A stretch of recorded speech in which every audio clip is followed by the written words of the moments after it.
ജർമ്മൻ്റെ പേരും പറഞ്ഞ് എന്നെ പറ്റിച്ച ഏജൻസികളുടെ വീഡിയോ ആണ് ഇന്ന് ഞാൻ പറയാൻ പോകുന്നത്. ഒരു സ്കാം അടിച്ച വീഡിയോ എന്ന് വേണമെങ്കിൽ പറയാം. Hey guys, welcome back to epic Jins. നമ്മുടെ പുതിയൊരു വ്ളോഗിലേക്ക് സ്വാഗതം. നമ്മൾ കഴിഞ്ഞ പ്രാവശ്യം ഒരു ടേബിൾ വാങ്ങിയിട്ടുണ്ടായില്ലേ, ആ ടേബിൾ ഒന്ന് മാറ്റിയായിരുന്നു. അതെന്തായാലും അടുത്ത വ്ളോഗിൽ പറയാം. സോ ഇന്ന് ഞാൻ പറയാൻ വന്ന കാര്യം എന്ന് പറഞ്ഞു കഴിഞ്ഞാൽ, ജർമ്മൻ്റെ പേരും പറഞ്ഞിട്ട് തേച്ചൊട്ടിച്ച ഏജൻസി. അപ്പം ഞാൻ ഡീറ്റെയിൽ ആയിട്ട് പറയാം. ഞാൻ ആദ്യമായിട്ട് B1 2 മൊഡ്യൂൾ പാസ്സായതിന് ശേഷമാണ് എനിക്ക് ആദ്യമായിട്ട് ഞാനൊരു ഏജൻസിനെ അപ്രോച്ച് ചെയ്യുന്നത്. അവിടെ നിന്നാണ് എനിക്ക് കിട്ടുന്നതും. ഞാൻ എങ്ങനെയാണ് ഇൻസ്റ്റഗ്രാമിൽ നിന്ന് ഒരു ആഡ് കണ്ടിട്ടാണ് ഞാൻ ഈ സംഭവം ആദ്യമായിട്ട് അവരെ അപ്രോച്ച് ചെയ്യുന്നത്. അപ്പോൾ അവരുടെ ആഡ് എന്ന് പറഞ്ഞു കഴിഞ്ഞാൽ B1 ഓർ B2 2 മൊഡ്യൂൾ ഉണ്ടെങ്കിൽ അവർ ഹൗസ് ബിൽഡിങ്ങിന് കൊണ്ടുപോകും എന്ന് പറഞ്ഞിട്ടാണ്. അപ്പോൾ അത് ഹോട്ടൽ മാനേജ്മെൻറ്റിനെ കൊണ്ടുപോകുമെന്ന് പറഞ്ഞിട്ടാണ്. ഓക്കെ, അപ്പോൾ തന്നെ ഞാൻ എന്ത് ചെയ്തു, അവർക്ക് മെസ്സേജ് അയച്ചു. അപ്പോൾ അവർ പറഞ്ഞത് ഇങ്ങനെയായിരുന്നു, അതായത് ഡോക്യുമെൻറ്റ്സൊക്കെ തന്ന് അവർ ഇൻ്റർവ്യൂ സെറ്റാക്കി തരും. ഇൻ്റർവ്യൂ സെറ്റാക്കി തന്നതിന് ശേഷം ഇൻ്റർവ്യൂ പാസ്സാവുകയാണെങ്കിൽ പേയ്മെൻറ്റ് തന്നിട്ട് പിന്നെ ബാക്കി കാര്യങ്ങൾ എന്നാണ്. അപ്പോൾ ഞാൻ എന്ത് ചെയ്തു, അതായത് ഇത് കറക്റ്റ് എന്ന് പറയുന്നത് ഞാൻ കാലിക്കട്ട് ജോബിന് പോകുന്ന അന്നായിട്ടാണ് ഏറെക്കുറെ ഞാൻ ഇവർക്ക് ഡോക്യുമെൻ്റ് അയച്ചു കൊടുത്തത്. കാരണം എനിക്കിപ്പോഴും ഓർമ്മയുണ്ട്. കാരണം ഞാൻ പോവാൻ വേണ്ടിയിട്ട് ഇരിക്കുന്ന സമയത്ത്, അതായത് ഒരു വട്ടം കാലിക്കട്ട് പോയി റിട്ടേൺ വന്നിട്ട് തിരിച്ചു പോകുന്ന സമയത്താണ് ഞാൻ ബസ്സിലിരുന്ന് CV പ്രിപ്പയർ ചെയ്തിട്ട് അവർക്ക് അയച്ചു കൊടുത്തിട്ടുണ്ടായിരുന്നു. അങ്ങനെ ഞാൻ ഇതിൻ്റെ കാര്യങ്ങളൊക്കെ റെഡിയാക്കി അവർ ചോദിച്ച ഡോക്യുമെൻറ്റ്സൊക്കെ ഞാനിങ്ങനെ അയച്ചു കൊടുത്തു. ഒയറോപ്പ CV കാര്യങ്ങളൊക്കെ ഞാൻ അയച്ചു കൊടുത്തു. അങ്ങനെ അയച്ചു കൊടുത്തതിന് ശേഷം അവർ റെഡിയാക്കാം എന്ന് പറഞ്ഞു. അതിന് ശേഷം അപ്പോൾ എനിക്ക് 2 മൊഡ്യൂൾ കിട്ടി ഇരിക്കുവാണ്. ഞാൻ ഓൾറെഡി അവിടെ ജോലിക്ക് കയറി. പിന്നെ അങ്ങനെ, അതായത് ഒന്നില്ലെങ്കിൽ ഇവന്മാർ റെഡിയാക്കി തരുമ്പോൾ അത് ത്രൂ എനിക്ക് പോവാം, അല്ലെങ്കിൽ ഒന്ന് സെറ്റായി കഴിയുമ്പോൾ എഴുതാം എന്നുള്ളൊരു, അതിനിടയ്ക്ക് ഡേറ്റ് കിട്ടാത്ത ഇഷ്യൂ ഒക്കെ ഉണ്ട് കേട്ടോ. അങ്ങനെ ഇവന്മാരെ വിശ്വസിച്ച് ഞാനിങ്ങനെ ഇരുന്നു. അപ്പോൾ ഇവന്മാർ ഈ സാധനങ്ങളൊക്കെ മേടിച്ചിട്ട് അവസാനം ഞാൻ വിളിച്ച് സംസാരിച്ചു. ഒരു മെയിൽ ID യും കാര്യങ്ങളൊക്കെ ചോദിച്ചു. അപ്പോൾ ഞാൻ അവരോട് തിരിച്ചു ചോദിച്ചു, ഇപ്പം മെയിൽ ID ഒക്കെ ഞാൻ പുതിയത് ഉണ്ടാക്കി തരാമെന്ന് പറഞ്ഞാൽ അങ്ങനെയൊക്കെ കൊടുത്ത്. അതിന് ശേഷം ഇവന്മാർ ഒരു വിവരമില്ല. ആദ്യത്തെ ആൾ ഒരു വിവരമില്ല എന്ന് പറഞ്ഞാൽ ഒരു വിവരമില്ല. അപ്പം ഞാൻ വിചാരിച്ചാൽ ഇത് ഞാൻ അങ്ങനെ ഒരു ഏജൻസി ലിറ്ററലി ഉണ്ട്. അപ്പം ഞാൻ കാലിക്കട്ട് വർക്ക് ചെയ്യുന്നതുകൊണ്ട് ഞാൻ അകത്തേക്ക് പോയിട്ടൊന്നുമില്ലെങ്കിൽ പോലും അങ്ങനെ ഒരു സംഭവം ഉണ്ട്. ഞാൻ അത് കണ്ടിട്ടുമുണ്ട്. അങ്ങനെ ഇവന്മാർ ഒരു വിവരമില്ല. അപ്പം എനിക്ക് കാര്യം മനസ്സിലായി, ഇവന്മാർ വലിപ്പിച്ചതാണെന്ന്. സംഭവം നമ്മുടെ എല്ലാ ഡോക്യുമെൻറ്റ്സും കാര്യങ്ങളൊക്കെ വാങ്ങിയിട്ട് ഇവന്മാർ ഒരു താങ്ക്യും ചെയ്ത് തന്നിട്ടില്ല. പൈസ വാങ്ങിയിട്ടില്ല കേട്ടോ, ₹1 പോലും പൈസ വാങ്ങിയിട്ടില്ല. അതുകൊണ്ട് ഞാൻ ഏജൻസിയുടെ പേരും പറയുന്നില്ല, ഒരിതും പറയുന്നില്ല.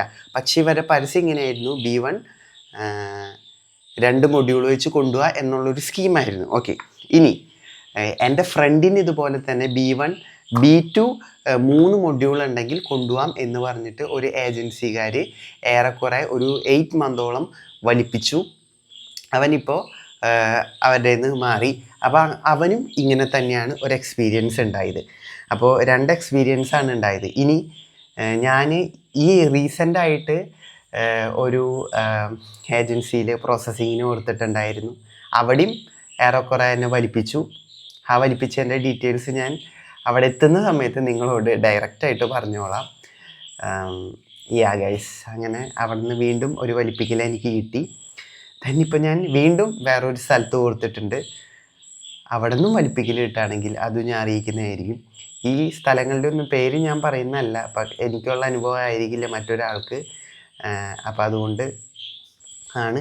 പിന്നെ മറ്റേ ആദ്യം എന്നെ വലിപ്പിച്ച ആൾക്കാരുടെ ആഡ് റീസെൻ്റായിട്ട് ഞാൻ കണ്ടു. അതായത് വീണ്ടും അവർ ആഡ് പ്ലേസ് ചെയ്തിട്ടുണ്ട്. അപ്പോൾ അതുകൊണ്ടാണ് ഞാൻ ഒരു വീഡിയോ ചെയ്തത്. അപ്പോൾ നമ്മൾ നന്നായിട്ട് ശ്രദ്ധിക്കുക ഗൈസ്. ഇനി വേറൊരു കാര്യമുള്ളത്, ഈ വീഡിയോ മാക്സിമം നിങ്ങളുടെ ജർമ്മൻ ലാംഗ്വേജ് പഠിക്കുന്ന എല്ലാവർക്കും ഷെയർ ചെയ്ത് കൊടുക്കുക. നമുക്ക് ജർമ്മൻ ലാംഗ്വേജ് പഠിച്ചു കഴിഞ്ഞാൽ പ്രോസസ്സിങ് ചെയ്യാനായിട്ട് ഗവൺമെൻറ്റിൻ്റെ തന്നെ നോർക്ക റൂട്ട്സിൻ്റെ ട്രിപ്പിൾ വിൻ എന്ന് പറഞ്ഞൊരു പ്രോഗ്രാമിൽ കൂടെ നമുക്ക് പ്രോസസ്സിങ് ചെയ്യാനായിട്ട് പറ്റും. അപ്പോൾ അതുകൊണ്ട് തന്നെ നമുക്ക് കുറച്ച് പൈസ അത് കുറവാണ്, കമ്പാരിറ്റീവ്ലി കുറവും മാത്രമല്ല ഭയങ്കര ട്രസ്റ്റിംഗ് ആണ്. നമുക്ക് ട്രസ്റ്റ് ചെയ്യാൻ പറ്റും. അപ്പോൾ അതുകൊണ്ട് തന്നെ അങ്ങനെ ഒരു സംഭവമുണ്ട്. പിന്നെ നോർക്കയുടെ തന്നെ ട്രിപ്പിൾ വിൻ പ്രോഗ്രാമിൽ നമുക്ക് ജർമ്മൻ ലാംഗ്വേജ് പഠിക്കുകയും ചെയ്യാം. അതായത് +2 കഴിഞ്ഞവർക്ക് ഈ ഒരു പ്രോഗ്രാം വഴി ലാംഗ്വേജ് പഠിക്കുകയും ചെയ്യാം, അതുപോലെ തന്നെ അവർ കൊണ്ടുപോവുകയും ചെയ്യും. അപ്പോൾ അതുകൊണ്ട് തന്നെ അപ്പോൾ ഇതിന് വലിയ പൈസയൊന്നുമില്ല. പിന്നെ B1 K2 ആണ്ട് ഗോയിത്തയിൽ ഫസ്റ്റ് ടൈം പാസ്സാവുകയാണെങ്കിൽ $250 ഇങ്ങോട്ട് തരും. ഐ തിങ്ക് 25,000 ഇങ്ങോട്ട് തരും. നോർമലി നമ്മൾ അങ്ങോട്ട് കൊടുക്കേണ്ടത് അവർ ഇങ്ങോട്ട് തരും. നല്ലൊരു ഓപ്ഷനാണ്. അപ്പോൾ ഇനി ലാംഗ്വേജൊക്കെ പഠിക്കാൻ ആഗ്രഹിക്കുന്നവരുണ്ടെങ്കിൽ നോർക്ക ട്രിപ്പിൾ വിൻ പ്രോഗ്രാമിനെ പറ്റി അന്വേഷിക്കുക. അതിനെ പറ്റി കാര്യങ്ങളൊന്നും എന്നോട് ചോദിക്കേണ്ട, എനിക്ക് വലിയ പിടുത്തില്ല അതിനെപ്പറ്റി. നിങ്ങൾ നേരെ ഗൂഗിളിൽ ചെയ്യുക നോർക്ക വിൻ ട്രിപ്പിൾ എന്ന് പറയുന്ന പ്രോഗ്രാമിനെ കുറിച്ച് സെർച്ച് ചെയ്യുക. അവിടെ തന്നെ നിങ്ങൾക്ക് ടോൾ ഫ്രീ നമ്പറും കിട്ടുന്നതായിരിക്കും. ആ നമ്പറിൽ വിളിക്കുക, സംസാരിക്കുക, നിങ്ങൾ ഡയറക്റ്റ് ആവുക. എനിക്കിങ്ങനൊരു കാര്യം നമ്മുടെ വീഡിയോ കണ്ടുകൊണ്ടിരിക്കുന്ന ഏതൊരു ചേച്ചിയാണ്, എനിക്ക് ഓർമ്മയില്ല, പക്ഷേ വീഡിയോ കാണുന്ന ഒരു ചേച്ചിയാണ് എന്നോട് പറഞ്ഞു തന്നത്. നഴ്സുമാർക്ക് ഇങ്ങനെ പോകാൻ പറ്റും, നോർക്ക വഴി പോവാം. ആ നഴ്സുമാർക്ക് മാത്രമല്ല നമുക്കും ഇതുപോലെ തന്നെ പോകാൻ പറ്റുന്നൊരു ഓപ്ഷൻ ഉണ്ട് എന്ന് ആ ചേച്ചി പറഞ്ഞു.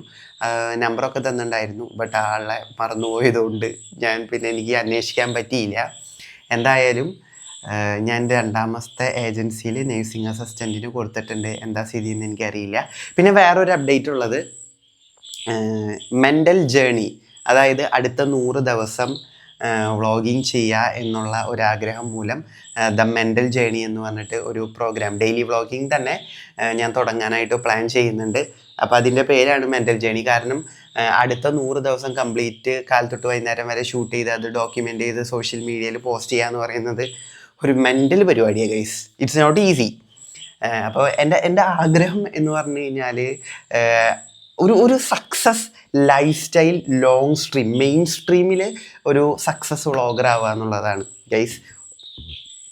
ഒരു വീഡിയോ ഒക്കെ പോസ്റ്റ് ചെയ്ത് കഴിയുമ്പോൾ 100K 200K 1 million എന്നൊക്കെ വ്യൂസ് വരാൻ എനിക്ക് ഭയങ്കര ആഗ്രഹമാണ് ഗൈസ്. എൻ്റെ ലോങ് വീഡിയോ ഇതുവരെ 1 million അടിച്ചിട്ടില്ല. അപ്പോൾ അതുകൊണ്ട് 1 million അടിക്കാനുള്ള ആഗ്രഹമൊക്കെ ഉണ്ട്. പിന്നെ ഒരു സക്സസ് ലൈഫ് സ്റ്റൈലർ ആവുക എന്നുള്ള ആഗ്രഹമാണ്. അതിന് വേണ്ടിയിട്ടാണ് ഈ പറഞ്ഞ പോലെ മൈക്കും ക്യാമറയും സംഭവങ്ങളൊക്കെ വാങ്ങിയത്. സോ ഇന്നത്തെ വ്ളോഗ് ഇത്രയേ ഉള്ളൂ. അപ്പോൾ ഈ ഒരു കാര്യം ഡീറ്റെയിൽ ആയിട്ട് നിങ്ങൾക്ക് പറഞ്ഞു തരാൻ വേണ്ടിയിട്ടായിരുന്നു. അപ്പോൾ നിങ്ങൾ ജർമ്മൻ പഠിക്കുന്ന പിള്ളേർ പഠിക്കാൻ ആഗ്രഹിക്കുന്നവരാണെങ്കിൽ നിങ്ങൾ നേരെ ചെന്ന് നോർക്ക വഴി പഠിക്കുന്നതായിരിക്കും ഏറ്റവും നല്ലത്. പിന്നെ പരമാവധി നിങ്ങൾ പഠിച്ചവരുടെ കയ്യിൽ നിന്നുള്ള എക്സ്പീരിയൻസ് തേടുക. അപ്പോൾ എന്നോട് ചോദിച്ചു കഴിഞ്ഞാൽ ഞാൻ പോസിറ്റീവായിട്ടേ മാത്രമേ പറയുള്ളൂ. ബിക്കോസ് എൻ്റെ കണ്ടീഷൻ അതാണ്. എല്ലാവരും പോസിറ്റീവായിട്ട് തന്നെ പറയുള്ളൂ. കാരണം ഇറ്റ്സ് നോട്ട് ബിക്കോസ് നെഗറ്റീവ്. നമ്മൾ ഹാർഡ് വർക്ക് ചെയ്ത് കഴിഞ്ഞാൽ എത്താവുന്ന കാര്യങ്ങളേ ഉള്ളൂ. ലിറ്ററലി ഹാർഡ് വർക്ക് ചെയ്ത് കഴിഞ്ഞാൽ നമുക്ക് എന്തായാലും കിട്ടും. അപ്പോൾ എന്തായാലും എല്ലാവരും മാക്സിമം ഹാർഡ് വർക്ക് ചെയ്യാനായിട്ട് തയ്യാറാവുക. ഓക്കെ, എൻ്റെ B2 സീരീസ് അധികമായി കാണാൻ എനിക്ക് റീസ്റ്റാർട്ട് ചെയ്യണം. അപ്പോൾ ഓക്കെ, ബൈ.